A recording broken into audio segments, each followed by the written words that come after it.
Bismillahirrahmanirrahim. Assalamualaikum warahmatullahi wabarakatuh. Alhamdulillahi rabbil alamin.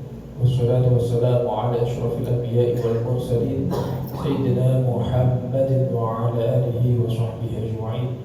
Rabbi zidni ilma warzuqni fahma. Rabbi shrah li sadri wa yassir li amri wa hlul 'uqdatam min lisani yafqahu qawli. Allahumma ij'alna khalisatan wajhal karim.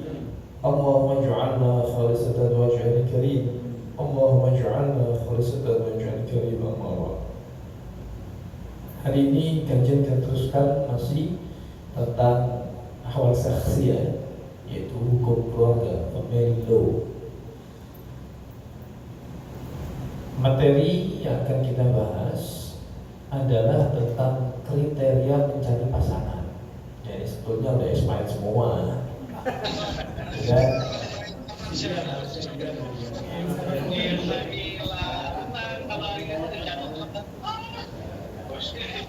ribunya apa?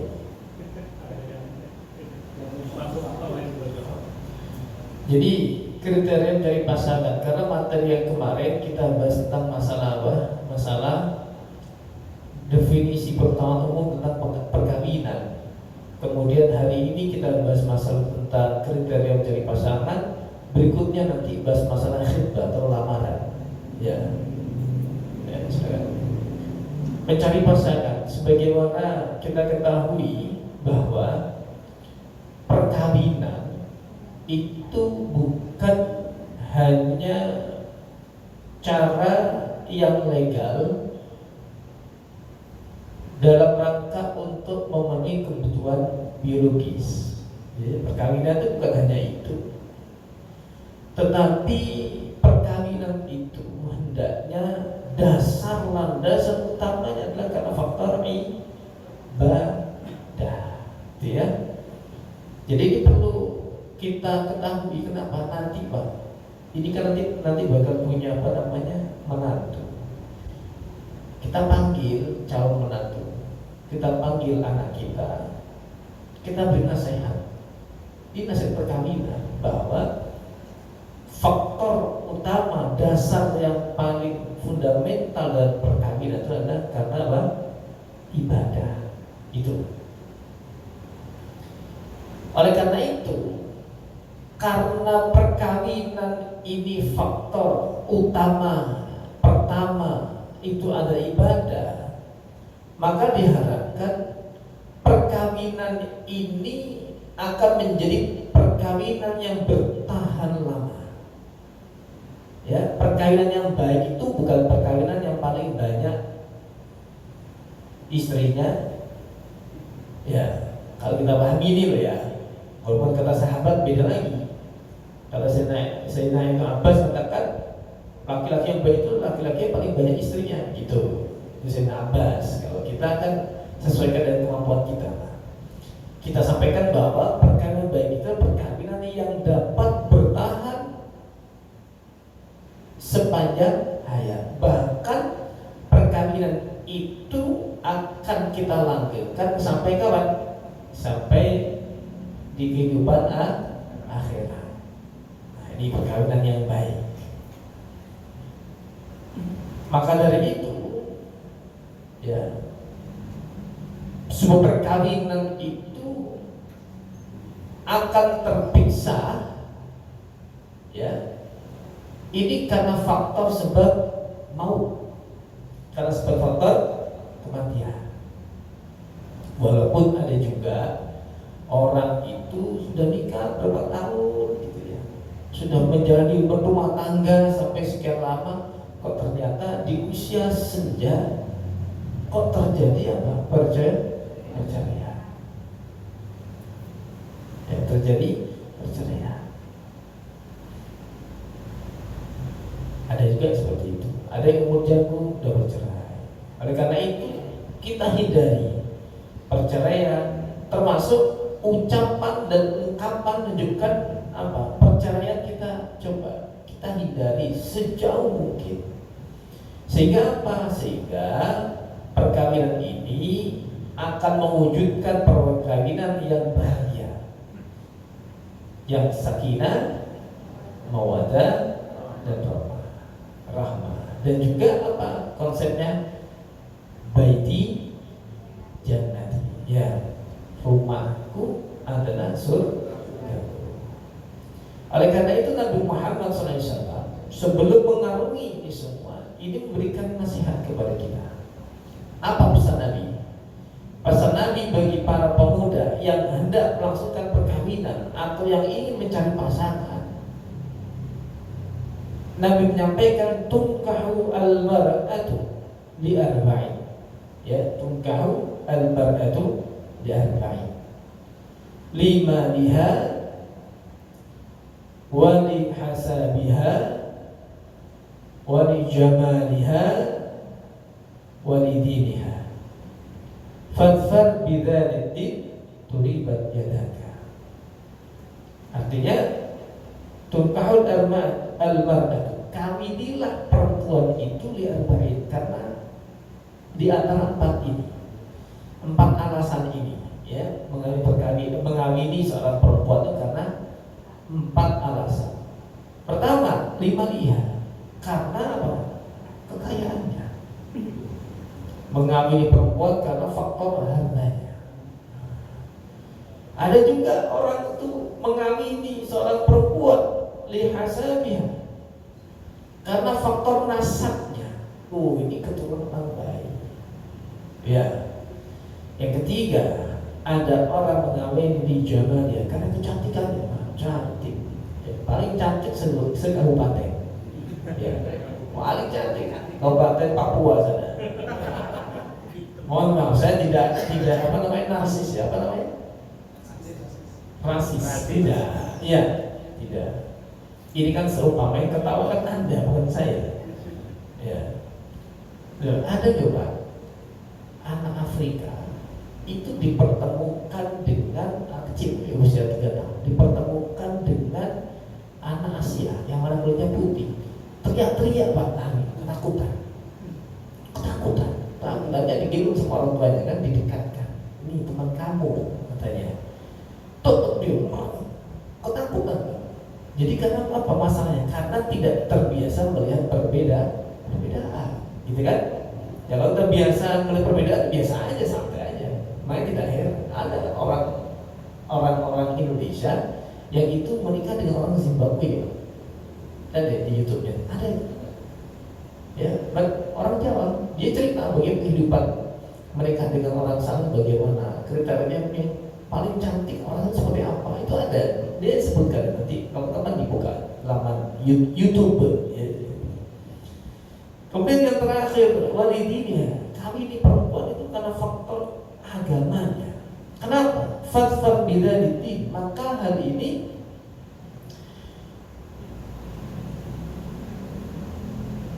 akan menjadi apa? Maka peganglah faktor agamanya. Kenapa? Turibat yadaka. Hal ini akan menyelamatkan bahkan rumah tangga kamu. Ya, baik, kita coba ungkap satu persatu. Bahwa Nabi memilihkan pasangan yang baik itu, ini berlaku untuk laki-laki perempuan, ya. Walaupun konteksnya ini memilih perempuan gitu ya. Tetapi hal ini berlaku sebaliknya. Seorang perempuan memilih suami harus sesuai dengan sebagaimana disampaikan oleh Rasulullah. Maka Nabi menjadikan kriteria yang paling pertama mencari pasangan itu adalah yang memiliki apa? Yang memiliki apa? Karena faktor agama. Yang memiliki pengetahuan amaliyah dalam hal beragama, pelaksanaan hukum syariat Islam yang baik, ini menjadi skala prioritas kalau ingin mencari pasangan. Kenapa? Karena orang yang mengerti tentang konsep aturan agama, ya, secara pemikiran dan amalia, hal ini dapat membuka peluang terbentuknya pribadi yang adil, pribadi yang beretika, pribadi yang berakhlak. Sehingga apa? Muncul komunikasi yang baik. Wa ashiruhunna bil ma'ruf. maka nanti akan apa? Bergaullah dengan keluargamu dengan cara ma'ruf. Ya, akan menjadi pasangan yang saling mengerti, dan dia akan mengerti mana yang menjadi hak, mana jadi kewajiban. Ini keuntungan memilih pasangan yang mengerti tentang agama. Dia tidak hanya mengerti hak kewajiban dengan pasangannya, tetapi mengerti juga hak dan kewajiban terhadap siapa? Orang tuanya. Mengerti dengan apa? Keinginan daripada mertuanya. Ya. Kemudian keluarga besarnya. Ada Pak, pasangan itu kalau dengan apa? Keluarga suaminya gitu ya, ipar-iparnya. Itu sendok-sendok disembunyiin. Ya, tapi kalau keluarganya sendiri, ya semua dikeluarkan. Apa istilahnya itu? Apa istilahnya? Ya menjamu itu luar biasa. Tetapi kalau giliran keluarga pasangannya, suaminya, itu kurang welcome. Ya, kasih ya. Ada. Kenapa seperti itu? Karena boleh jadi minimnya pengetahuan tentang apa? Konsep hukum syariah. Di zaman Nabi, Pak, ada seorang perempuan itu curhat kepada Rasulullah. Apa curhatannya? Suaminya itu seringkali rumahnya itu jadi tempat kumpul teman-temannya. Jadi temannya itu datang ke rumahnya, sampai bikin kopi, sampai bosan istrinya bikin kopi. Ini curhat sang istri kepada Rasulullah. Rasulullah tolong, saya minta tolong suami saya dinasehati. Tolong kalau bawa teman jangan ke rumah katanya. Setiap malam bawa teman ke rumah. Kemudian apa kata Nabi? Insya Allah nanti saya datang ke rumah kamu. Begitu datang, ternyata betul Rasulullah masuk ke rumah si Fulan ini, si Fulan lagi terima tamu. Senang istrinya, karena pasti Rasulullah datang. Begitu datang, kan nguping si istri. Ternyata istri tadi senang berubah, jadi kesal sama Rasulullah. Apa yang terjadi? Ternyata Rasulullah memuji Fulan. Dipuji, kamu itu orang baik, banyak tamu, berkah rumah kamu. Kata istrinya, gimana sih ini? Kok gak sesuai dengan pesanan? Gitu ya. Akhirnya begitu tamunya pulang, Rasulullah mau pamit. Kemudian segera si perempuan ini keluar menghampiri Rasulullah. Rasulullah, gimana? Saya minta untuk menasihati suami saya, jangan sering-sering bawa temennya ke rumah. Kok gak disampaikan, mau disanjung? Kata Nabi apa? Kamu sini, lihat tamu yang baru keluar dari rumah. Apa di belakang dia? Ternyata apa? Di belakang si tamu ini itu diikuti kalajengking, ular, hewan-hewan yang berbahaya itu. Kaget si perempuan. Apa itu Nabi? Itulah faedahnya memiliki tamu. Tamu itu datang membawa berkah, ketika pulang menghilangkan malapetaka. Faedahnya tamu, Pak. Makanya rumah kalau sering didatangi tamu, wah itu luar biasa itu. Ya. Nah ini kalau misalnya tidak memiliki pasangan yang baik, yang tidak mengerti seperti ini, bagaimana akan tercipta sebuah hubungan keluarga yang harmonis? Ya. Betapa pentingnya kita memiliki keluarga yang bahagia. Contoh, Siti Aisyah itu. Siti Aisyah ini orang yang paling mengerti dengan Rasulullah.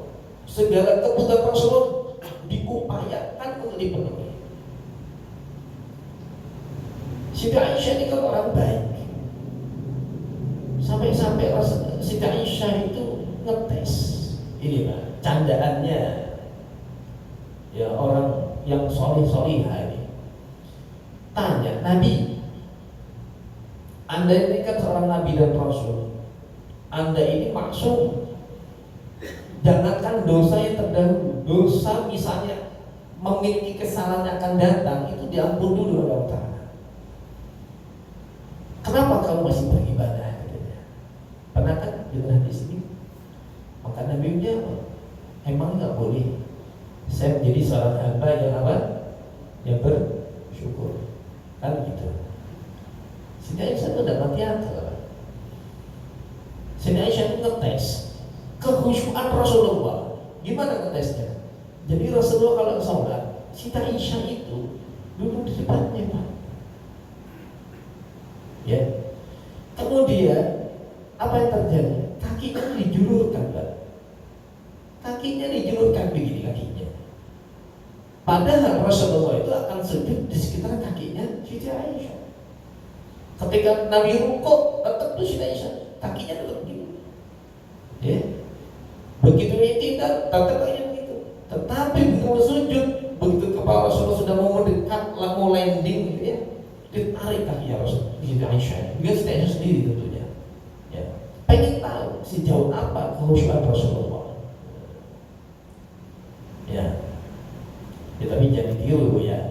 Tapi suaminya sholat gitu. Suaminya teh bawa, suaminya bawa pecut di belakang, pinggir.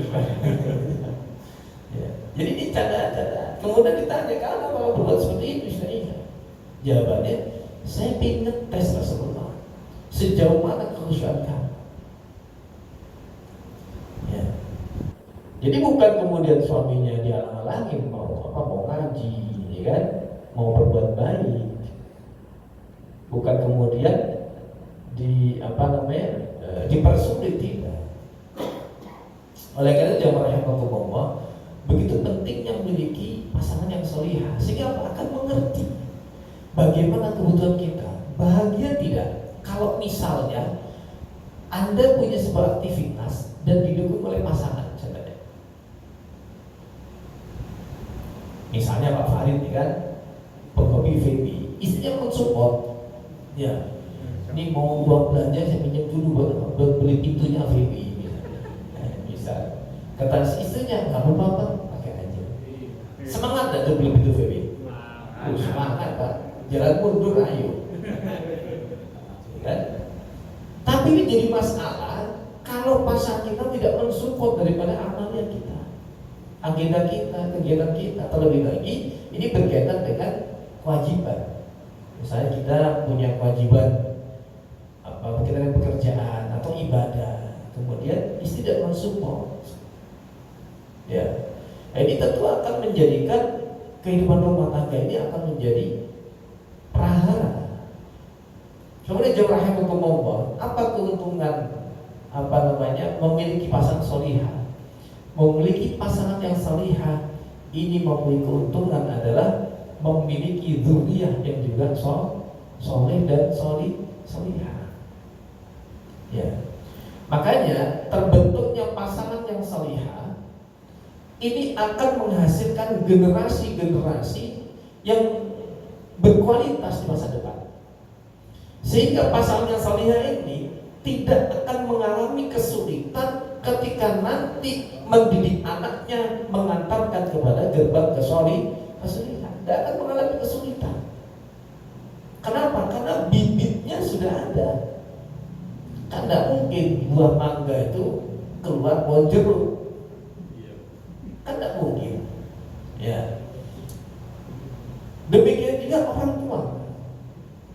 Makanya ketika mencari pasangan atau jadi menantu, cari menantu itu yang betul-betul mengerti dengan pendidikan agama, minimal apa itu? Sholat, minimal sholat. Ya, syukur-syukur bisa ngaji, jadi imam sholat, masya Allah luar biasa itu. Ya. Coba bayangkan kalau misalnya setiap orang tua pasti bercita-cita memiliki anak yang soleh-solehah, pasti. Termasuk sekalipun maling, Pak. Ya, maling itu kan walaupun profesi dia nggak profesi kan maling, tapi berkeinginan anaknya tuh jangan jadi maling kan gitu. anaknya disekolahkan, bahkan anaknya diajak ngaji. Kalau tidak ngaji, dipukul anaknya. Kenapa? Karena orang tua berpikir jangan seperti abahnya, jangan seperti bapaknya kan. Tetapi ketika gennya ini tidak memiliki gen yang baik, ya, maka perlu usaha keras untuk menciptakan sebuah generasi yang baik. Perlu usaha keras. Makanya akan menjadi hebat kalau misalnya orang tua memiliki anak itu yang rajin sholat. Itu hebat. Itu hebat. Walaupun misalnya ya orang tuanya itu ya sholat, misalnya ngaji enggak. Kenapa? Emang nggak bisa ngaji. Ini kan fenomena dalam kehidupan masyarakat, ya kan? Orang tuanya merasa saya memiliki kekurangan. Akhirnya apa? Sekuat tenaga, anaknya bagaimana caranya bisa ngaji, anaknya itu bisa membaca zikir sekuat tenaga. Dan itu tidak mudah. Ya. Begitu anaknya sudah berhasil dididik menjadi anak yang baik, yang bisa ngaji Quran dan seterusnya, ini sebuah keberhasilan. Ya. Ini sebuah keberhasilan. Dan ini bermanfaat fid dunya wal akhirah. Terutama Pak nanti ketika kita di masa-masa sudah tua. Makanya mendidik anak di usia dini ini menjadi pondasi utamanya. Kalau mendidik anak jangan berbalik Pak. Jadi tingkatan manusia itu kan nanti asobi, kemudian nanti tifl, ya. Setelah tifl itu nanti asyabab itu nanti al-kahula, setelah al-kahula itu nanti asyuyukh, ya. Sobi itu 1-5 tahun.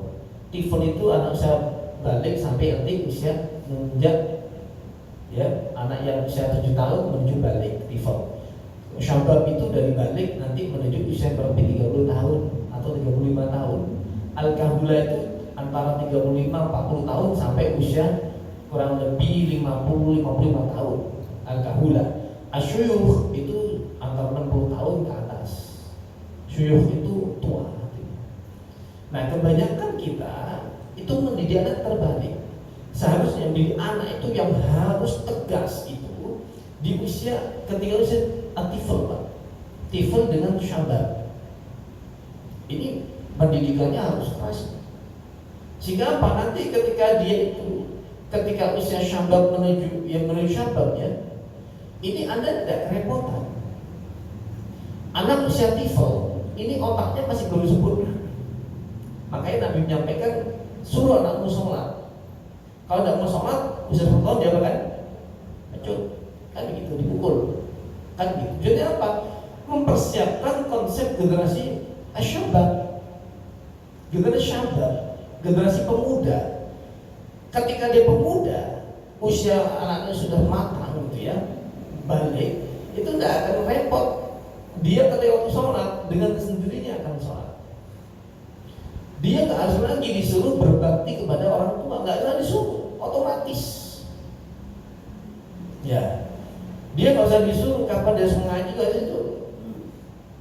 Waktu misalnya sholat duha, tiba-tiba sholat duha dia, puasa dilatih, ya kan? Jadi ketika usia anak-anak tifl ini banyak orang salah kaprah, anak kamu jangan dikerasi, nggak boleh, anak kecil, hati-hati itu. Ya, kita berbuat keras bukan kekerasan. KDRT bukan. Tarbiyah. Nabi itu yang menyampaikan pesan, gantungkan pecut dalam rumah kamu. Ya, suruh menggantungkan pecut. Bukan berarti kemudian anak nakal sedikit pecut. Ini hanya untuk sebagai bahasa kode. Ya. Kenapa? Karena tantangan ketika anak masuk usia syabab, ini orang tua banyak sekali yang kaget. Kenapa? Terlena dengan perjalanan tifl, anak-anak usia masih anak kecil, berubah syabab, pemikiran dewasa.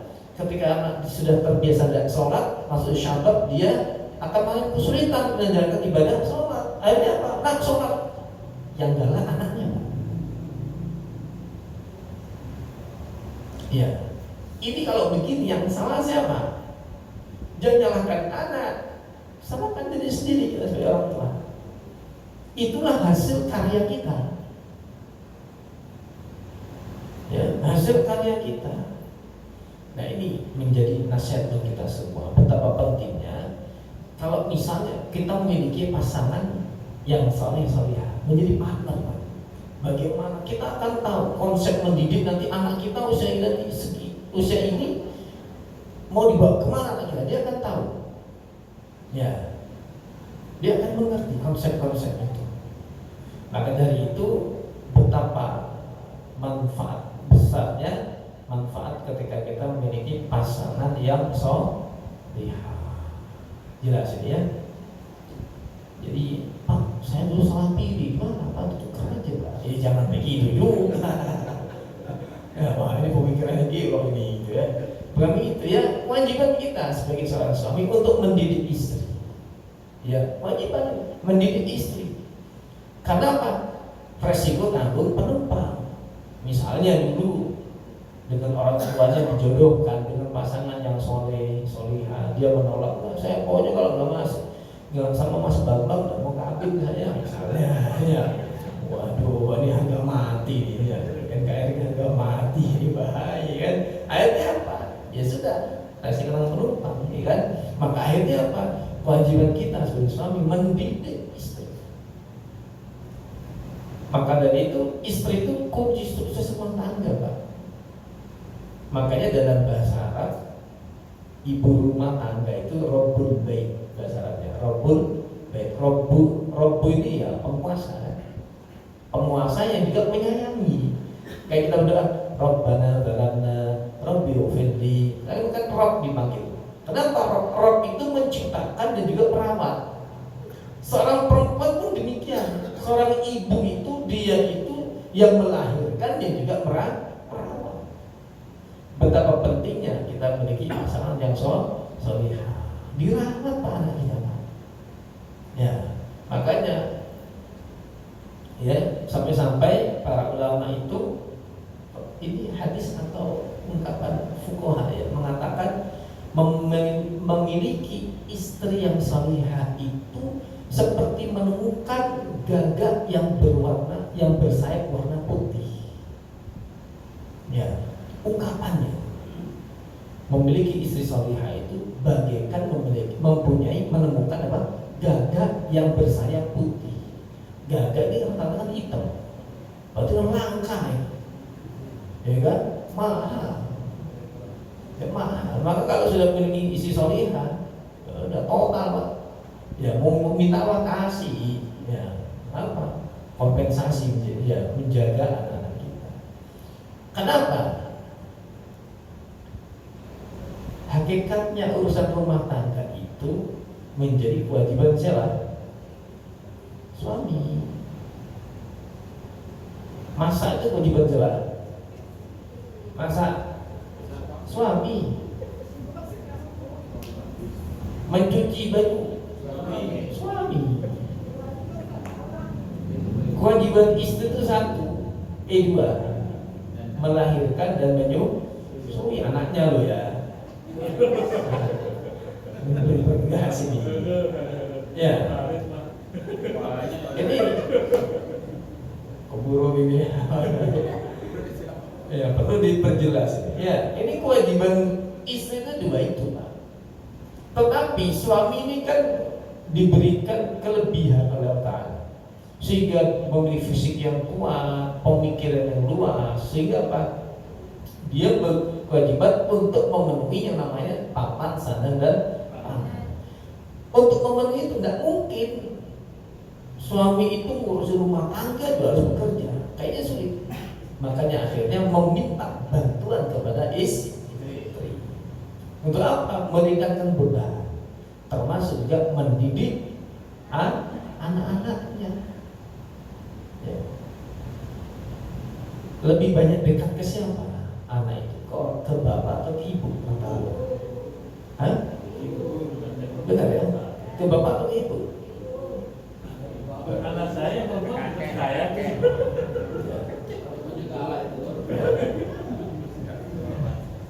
Ya. Jadi ini faedah kita memiliki pasangan yang solihah. Ya. Baik, ada pertanyaan? Ya. Di dalam surat Al-Zukhruf ayat 14 berfirman, wahai orang yang beriman, sesungguhnya di antara istri-istrimu dan anak-anakmu ada yang menjadi musuh bagimu, maka berbeda kamu terhadap mereka. Itu tafsirannya. Ya, ini perlu dipahami dengan seksama, ya, bukan bahwa ada yang mengatakan istri dan anak itu menjadi apa tadi? Musuh. Ada yang mengatakan anak istri menjadi fitnah. Itu ya. Nah, ini konteksnya seperti apa? Apakah setiap istri itu menjadi musuh dan fitnah? Tidak. Yang menjadi musuh dan fitnah ini adalah ketika pasangan kita, istri, anak ini kemudian yang tidak mengenal hukum syariat. Sehingga apa? Sehingga mereka ini kehidupannya ini bukan semakin dekat dengan Allah, sehingga terjadi mereka semakin jauh dengan Allah. Ingat kasusnya Nabi Nuh terhadap siapa? Punya istri namanya siapa? Istri Nabi Nuh. Ya, punya anak namanya Kan'an. Ya, Kan'an, ya kan? Ini kan istrinya sama anaknya kan bersekongkol. Ya. Kalau kondisi seperti ini bagaimana? Apakah kemudian istri seperti ini harus kita bela? Ya. Contoh kasus, Pak. Contoh gampang lagi ya. Berapa banyak di antara bapak-bapak yang hadir ini ketika terjadi konflik keluarga, Anda akan memilih mengutamakan ibu atau istri? Berat. Ya, istri mengatakan, Bang, mobil jangan dijual kepada si adik. Ibu kita ngomong, bantulah adik kamu itu, kasih mobil kamu ke adik kamu. Nanti saya doakan kamu punya rezeki. Ya. Kalau kita jual ke adik, harganya murah. Taruhlah kita rugi 10 juta. Mana yang lebih utama? Ya. Mana kita utamakan? Atau misalnya begini. Contoh kasus. Misalnya jenengan punya orang tua ya. Orang tua itu begini. Nah, saya butuh duit 5 juta. Untuk apalah misalnya. Kepentingan berobat atau apa. Terus di waktu yang sama anak Anda butuh dana yang sama 5 juta. Mana yang diprioritaskan? Hah? Pilih ibu dulu atau kepentingan anak? Kalau dua-duanya nggak bisa, duit Anda cuma 5 juta. Ya. Atau setengah-setengah. Karena ini masalah, Pak, dalam kehidupan rumah tangga kita. Ya. Banyak di antara kita itu mementingkan urusan keluarga pribadi ketimbang orang tua. Ya. Kenapa ini terjadi? Karena menurut sebagian para pemikir, ya, para ahli fikih itu mengatakan banyak karena hubungan antara bapak dengan anak ini lebih kuat daripada si bapak ini dengan bapaknya. Paham nggak saya maksud? Kenapa? Karena ini darah dagingnya. Jadi kalau orang tua itu totalitas kepada anak itu sudah biasa. Tetapi kalau anak totalitas kepada orang tua itu luar biasa. Kenapa? Karena mayoritas orang tua itu akan membela habis-habisan pada anaknya. Itu yang terjadi. Ya, karena rumah ada dan seterusnya. Makanya orang tua tidak sungkan kalau misalnya nyeboki, walaupun sudah anaknya sudah dewasa, anaknya sudah besar, sakit, ya kan? ketika misalnya harus cebok nggak bisa, ibunya datang untuk nyebokin. Itu kebanyakan itu udah malu, dia udah jijik gitu kan. Tapi kalau anak,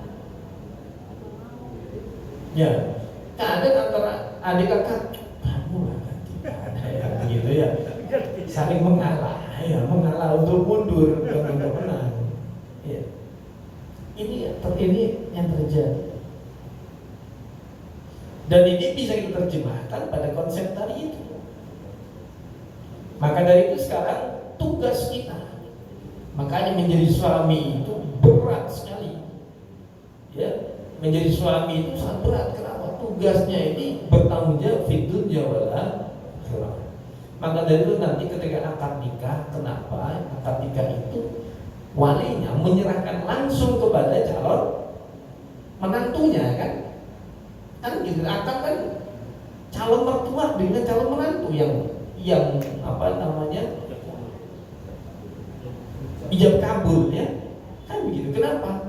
Karena ketika momen itu orang tua selaku wali si anak perempuan ini menyerahkan urusan dunia akhirnya kepada si calon menantu. Saya serahkan ya anak saya supaya kamu tanggung jawab kepada anak saya, membimbing mendidik anak saya untuk mengenal Allah. Itu tujuannya. Makanya sebaiknya kalau misalnya akad nikah serahkan sendiri Pak.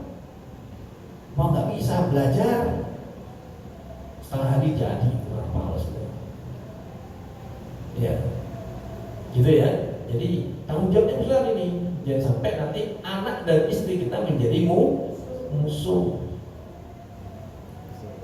Yang jadi repot lagi ketika apa? Kita itu wafat, kita meninggal, kita punya titipan harta waris misalnya, apa terjadi itu? Pertikaian bisa terjadi Pak. Maka dari itu supaya dari pertikaian apa? Bekali anak dan pasangan kita dengan pengetahuan agama supaya mengerti bahwa fungsinya harta waris itu apa, supaya ngerti. Ya bukan berlomba-lomba untuk menghabiskan Pak. Ya tahun ini bapak yang meninggal masih kaya dia, 10 tahun lagi ya lahan seluas itu dia tinggal seempang. Ya kenapa? Karena kurangnya pengetahuan dalam beragama. Insyaallah. Baik, ini materi tentang mencari pasangan yang paling sempurna karena faktor apa? Agama. Minggu depan kita lanjutkan insyaallah dari aspek nasabnya. Ya. Anaknya kiai, anaknya habib, gitu kan, yang disasar itu. Bagaimana ini kan? Gitu. Mana yang seperti apa nasab yang baik itu? Insyaallah. Terima kasih. Mohon maaf kalau ada kata mudah bermanfaat. Akhirul kalam. Wassalamualaikum warahmatullahi wabarakatuh. Waalaikumsalam.